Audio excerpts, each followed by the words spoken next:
गिरे तो क्या टूटे शमशीरों से ही हो।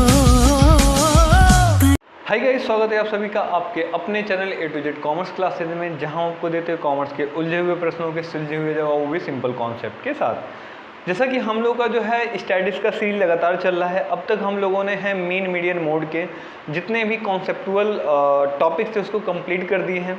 और आज जो है हम लोग पर्टिकुलर जो देखने वाले हैं वो मेजर ऑफ डिस्पर्सन देखने वाले हैं, ठीक है, जिसको हिंदी में अपकिरण के नाम से भी जाना जाता है। जैसे इसके नाम के हम जाते सबसे पहले इसके कॉन्सेप्ट को हम समझते हैं कि ये एग्जैक्ट में है क्या या ये आया क्यों, ऐसे आप समझ सकते हैं। तो देखिए, जो डेटा होता है आपका, तो डेटा क्या होता है कि पर्टिकुलर हमेशा उसके अंदर क्या होता है, बिखराव होता है। बिखराव जैसे कोई 25 हो गया, 105 हो गया, 91 हो गया, 30 हो गया, 1 हो गया, 2 हो गया, 5 हो गया, ठीक है। ये एक तरह का क्या है, रॉ डेटा है। अब इसको अरेंज, अगर हमको इसका मीन निकालना है तो आप बस सम किए आप इसे, और आपने क्या कर दिया, नंबर ऑफ आइटम के साथ डिवाइड कर दिया, आ गया आपका मीन आ गया। मीन निकालना है तो इसको आपने असेंडिंग और डिसेंडिंग ऑर्डर में सेट कर दिया, n+1/2 किया, जो पर्टिकुलर आइटम जो आया है नंबर का वो आ गया। मोड निकालना है तो जिसकी क्या है फ्रीक्वेंसी सबसे ज़्यादा बार है, वही क्या हो जाएगा, मोड हो जाएगा। तो इसके मीन मीडियन मोड में है क्या कि उसके सेंट्रल पावर को क्या करता है, वो डिफाइन करता था। इसीलिए उसका क्या है, उसका जो टॉपिक है वो सेंट्रल टेंडेंसी है कि जो डेटा होता है वो मिड पॉइंट के आसपास कितना घूमता है, ये चीज़ होता है, ठीक।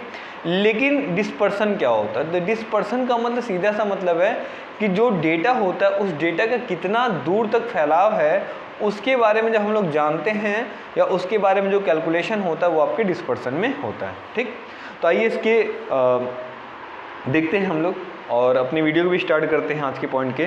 तो इसके परिचय की बात करें हम तो यहाँ लिखा हुआ है इसके डेफिनेशन में कि जब हम किसी श्रेणी के माध्य निकालते हैं तो यह माध्य श्रेणी के विभिन्न मदों, जो भी मतलब मदों की केंद्रीय प्रवृत्ति को दिखाता है। अभी कुछ देर पहले मैंने ये आपको बताया है। इससे श्रेणी के विभिन्न मदों को आपस में अंतर का पता नहीं चलता है। मतलब जो आपका ये था मेन के थ्रू जो है उससे जो है मतलब आपके डेटा है, डेटा के बीच के डिफरेंस वैल्यू का क्रिएट नहीं हो पा रहा था, मतलब उससे नहीं पता चल रहा था। उससे बस हमें ये पता चल रहा था कि डेटा का एवरेज पॉइंट क्या है, ठीक है। वही हाल मीडियन का भी है, मीडियन मिड पॉइंट को बताता था। और वही हाल मोड क्या है, मोड जो है वो नंबर ऑफ फ्रीक्वेंसी को क्या करता था, डिनोट करता था।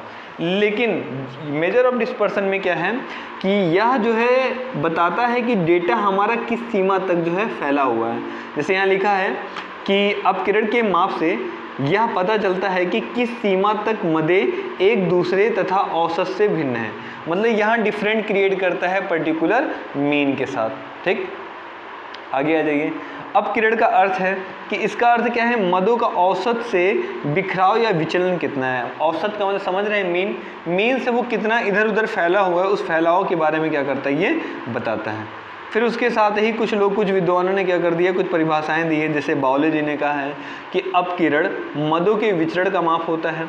कॉर्नर ने क्या बोला है कि व्यक्तिगत मदों के मूल्य में विभिन्नता की सीमा को अपकिरण कहते हैं, ठीक है। अब अपकिरण अपकिरण को जो मापने की विधि क्या क्या है, ठीक है। उस विधि में सबसे जो सिंपल विधि अगर है तो वो क्या है, आपका रेंज है, ठीक। फिर उसके बाद इंटरक्वार्टाइल डेविएशन हो गया है, फिर मीन डेविएशन हो गया, फिर स्टैंडर्ड डेविएशन हो गया।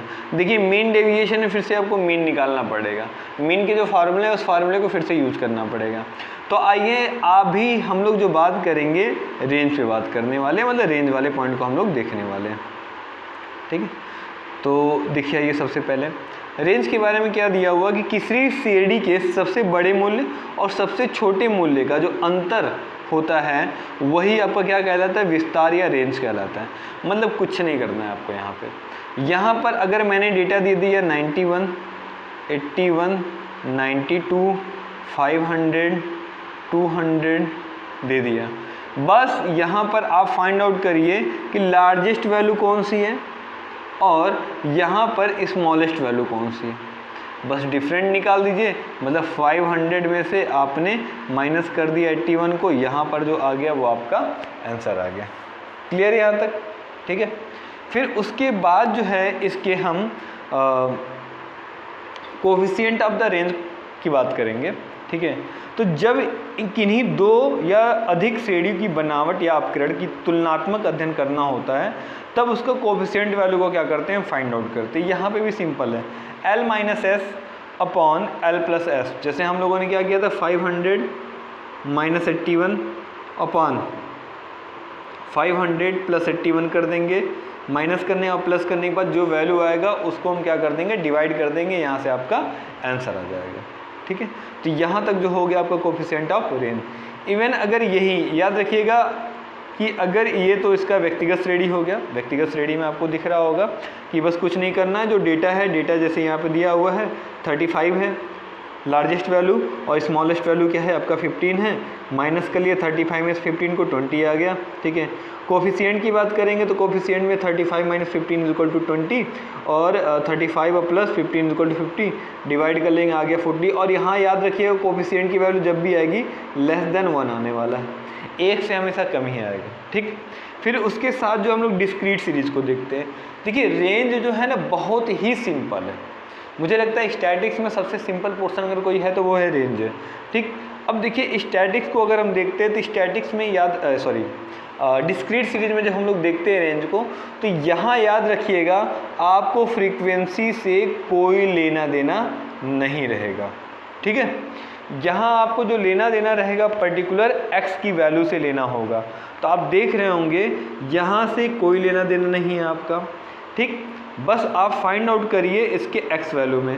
तो x में अगर आप देख रहे हैं ये मास जो दिया है x दिया हुआ है। अच्छा, कभी कभी हो सकता है आपको प्रॉब्लम आ जाएगा कि हम किसको समझेंगे कि ये मेरी फ्रीक्वेंसी है। तो याद रखिएगा नंबर ऑफ पर्सन जहाँ पे रहेगा, जहाँ पे भी नंबर्स की बात करेगा कि इतने लोग हैं, ठीक है, वो जो चीज़ें रहेंगी आपका हमेशा फ्रीक्वेंसी रहेगा। जैसे यहाँ पे नंबर ऑफ स्टूडेंट दिया, ये आपका फ्रीक्वेंसी हो गया। ठीक है, जैसे 10 नंबर कितने लोगों ने पाया, 15 लोगों ने पाया है। 20 नंबर कितने लोगों ने पाया, 18 लोगों ने पाया है। 30 नंबर कितने लोगों ने पाया, 25 लोगों ने पाया। तो इस तरह की चीज़ें हो गई। ठीक, तो यहाँ पर जो है लार्जेस्ट वैल्यू आपका 70 हो गया, स्मॉलेस्ट वैल्यू 10 हो गया। डिफरेंट निकाल लीजिएगा, आ जाएगा आपका क्या, 60 आ जाएगा। ठीक है, फिर उसके बाद जो देखिए 60 कोफिशिएंट आपको निकालना है। तो कोफिशिएंट के लिए आपको क्या करना पड़ेगा, तो 70 माइनस 10, 70 प्लस 10, 60 अपॉन 10, 3/4, यह आ गया 0.75। तो मैंने आपको कुछ देर पहले ही बताया कि कोफिशिएंट जब भी आएगा हमेशा लेस देन 1 आने वाला है। ठीक, अब देखिए अगर इसकी कॉन्टिन्यूअस सीरीज़ की बात करेंगे तो फिर मैं आपको सजेशन दूंगा, यहाँ पर भी आपको ऐप के साथ कोई लेना देना नहीं है, ऐप की यहाँ कोई ज़रूरत नहीं है। लेकिन सीरीज़ है तो सीरीज़ को हमें फॉलो करना पड़ेगा। यहाँ ज़रूरत हमेशा हमें किसका पड़ेगा, एक्स का ज़रूरत पड़ेगा, और यहाँ पे एक्स हमें नहीं निकालना। ठीक है, यहाँ पर जो है अगर आप x निकाल भी लेते हैं तब भी यहाँ पे जो रेंज जो है ना वही सेम ही आना है आपका। लेकिन वो निकालने के बजाय वो छोड़िए, आप बस ये देखिए कि ये जो फ्रीक्वेंसी कह रहे हैं, क्लास इंटरवल कहाँ से शुरू हुआ, 5 से। ये आपका हो गया स्मॉलेस्ट वैल्यू, और हाईएस्ट वैल्यू कौन सा है आपका, ठीक है, लार्जेस्ट वैल्यू आपका 30 है। 30 में से 5 को माइनस कर दिया, 25 आ गया। क्लियर है यहाँ तक। फिर उसके बाद कोफिशिएंट निकालना होगा, तो 30 माइनस 5, 30 प्लस 5, 25/35, ये डिवाइड कर देंगे आपका। और इसको जब आप डिवाइड करेंगे तो ये हो जाएगा 0.7 आ जाएगा आपका आंसर, क्योंकि 50 है। ठीक है, 50 को आप डिवाइड करेंगे तो 7 7 जा 49, बचेगा रिमाइंडर 1, फिर 1 टाइम में आपका चला जाएगा, मतलब इसका आंसर आएगा 0.7। तो यहाँ पे भी दिख रहा है क्या है ये, कि ये भी आपका जो है लेस देन 1 है। ठीक, तो आई होप यहाँ तक आप लोगों को समझ में आ गया होगा। हम लोगों ने रेंज के सारे क्वेश्चन के जो डेटा सीरीज थे उसको हम लोगों ने देख लिया है। नेक्स्ट वीडियो में जो इंटरक्वार्टियल रेंज को शुरू करने वाले हैं, तो चैनल के साथ बने रहिएगा। हमेशा आपको कुछ ना कुछ यूनिक वीडियो मिलेगा जो आपके एग्ज़ाम के बिहाफ पे बहुत ही वैल्यूएबल होने वाले हैं। और अगर वीडियो से आपको वैल्यू मिल रहा हो तो प्लीज़ अपने दोस्तों के साथ शेयर करना ना भूलें। जय हिंद, जय भारत। और उम्मीद करते हैं कि आप लोग जो है अपने अच्छे रिव्यू देने वाले हैं। अगर आपका कोई सजेशन है इस वीडियो को लेकर के तो प्लीज़ जो है कमेंट सेक्शन में ज़रूर सजेस्ट करें। और वीडियो अगर अच्छा लग रहा हो तो प्लीज़ लाइक करना ना भूलें।